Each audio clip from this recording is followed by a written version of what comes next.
नमस्कार सर्वांना.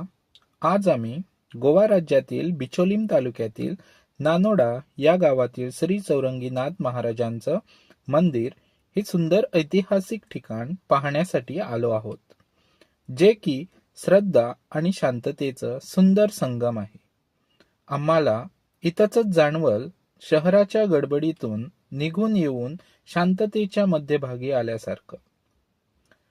मंदिराची आंतरिक रचना तुम्हाला दाखवत असताना मी श्री चौरंगीनाथ महाराजांच्या जीवनावर आधारित एक सत्यकथा सांगणार आहे आणि त्यांना चौरंगीनाथ हे नाव कसे प्राप्त झाले याबद्दलही माहिती देणार आहे. मुख्य देवस्थान चौरंगीनाथ महाराज यांची मूर्ती आहे, जी अतिशय भक्तिभावाने लेपून ठेवलेली आहे. श्री चौरंगीनाथ महाराज हे नाथ संप्रदायातील एक सिद्धयोगी संत मानले जातात. नवनाथापैकी एक म्हणून त्यांचा उल्लेख केला जातो. त्यांची कथा भक्ती, तपश्चर्या आणि गुरुकृपेची अद्भुत गाथा आहे. लोककथानुसार चौरंगीनाथ महाराजांचा जन्म एका राजघराण्यात झाला. काही कथांमध्ये त्यांचे बालनाव पूर्णमल किंवा पूर्णनाथ असे सांगितले जाते. लहानपणापासूनच त्यांच्या अध्यात्माची ओढ होती. चौरंगीनाथ हे नाव कसे पडले याबद्दल एक प्रसिद्ध आख्यायिका सांगितली जाते. चौरंगीनाथांशी निगडीत असलेल्या एका कथेत त्यांच्या दृष्ट सावत्र आईने केलेल्या खोट्या आरोपामुळे त्यांना आपले हातपाय कसे गमवावे लागले होते याचे वर्णन आढळते.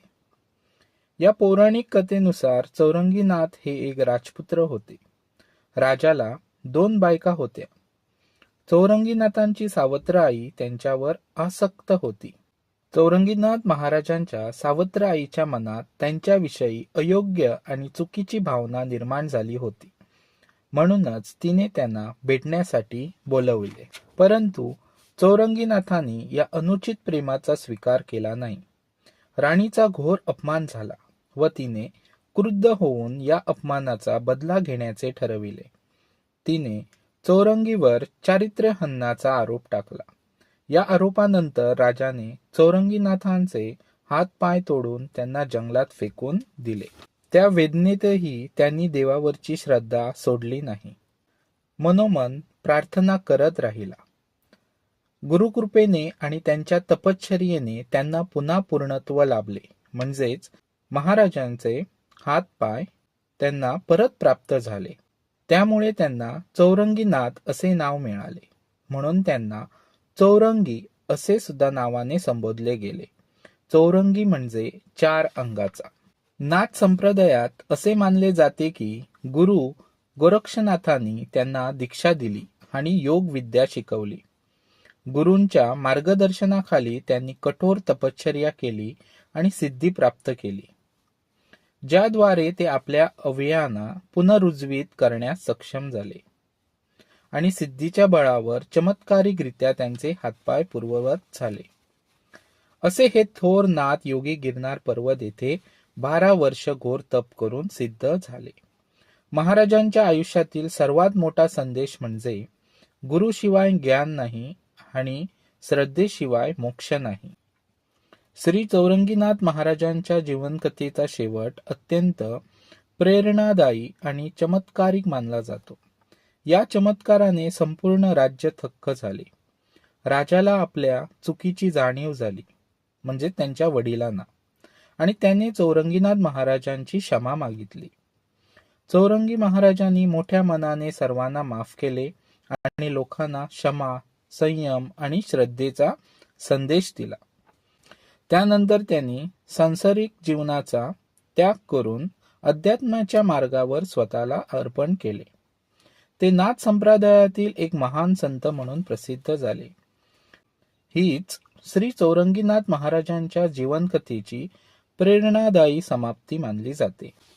चौरंगीनाथ मंदिराजवळ तसेच आणखी 3 पवित्र मंदिरे परिसरात वसलेली आहेत. पहिले मंदिर श्री भूमिका माताचे आहे. त्यांच्या वाढदिवसादिनी येथे असंख्य भक्त दर्शनासाठी येतात. त्या दिवशी देवीची सुशोभित पालखी काढली जाते. पालखी अत्यंत सुंदर सजवलेली असते आणि भक्तदिंडीच्या गजरात तिच्या समोर नाचत भक्तिभाव व्यक्त करतात, जसं की तुम्ही ह्या व्हिडिओमध्ये पाहू शकता. दुसरे मंदिर भगवान महादेवाचे आहे. महाशिवरात्रीच्या पावन दिवशी येथे मोठ्या संख्येने भक्त दर्शनासाठी येतात. तसेच प्रत्येक सोमवारीही अनेक भाविक महादेवांच्या आशीर्वादासाठी येथे भेट देतात. तिसरे मंदिर श्री दत्त मंदिर आहे. प्रत्येक गुरुवारी येथे अनेक भक्त दर्शन व आशीर्वाद घेण्यासाठी येतात. तसेच दर गुरुवारी मंदिराच्या अग्रशाळेत सर्व भाविकांना प्रसादाचे वितरण केले जाते. चौरंगीनाथ मंदिरात 24 तास अखंड पवित्र हवन प्रज्वलित असते. या हवनासमोर सतत मंत्रोच्चार आणि मंत्रजप सुरू असून संपूर्ण परिसर भक्तिमय वातावरणाने भरलेला असतो. पवित्र हवनकुंडात समिधा अर्पण केल्यानंतर ओम चैतन्य चौरंगीनाथाय नमः या मंत्राचा जप सुरू होतो. भक्तांच्या मते चौरंगीनाथांच्या आशीर्वादाने रोग बरे होतात, संकटे दूर होतात, मनाला शांती मिळते. चौरंगीनाथ महाराजांची कथा आपल्याला शिकवते की जीवनात कितीही संकटे आली तरी श्रद्धा सोडू नये. गुरुचे मार्गदर्शन हेच खरे प्रकाश आहे. चौरंगीनाथ मंदिर हे फक्त एक मंदिर नाही, तर हे एक आध्यात्मिक स्थान आहे, जिथे मन शांत होतं, आत्म्याला ऊर्जा मिळते आणि श्रद्धेची अनुभूती होते. जर तुम्हाला चिंतेपासून मुक्त व्हायचं असेल किंवा आध्यात्मिक अनुभव गवसला पाहिजे असं वाटतं, तर नानोडामधील चौरंगीनाथ महाराज मंदिराला नक्की भेट द्या. व्हिडिओ आवडला असेल तर लाईक करा, तुमच्या मित्र परिवारासोबत शेअर करा आणि चॅनलला सबस्क्राईब करा. तसेच कमेंटमध्ये श्री चौरंगीनाथ महाराज की जय हे पाठवायला विसरू नका. धन्यवाद.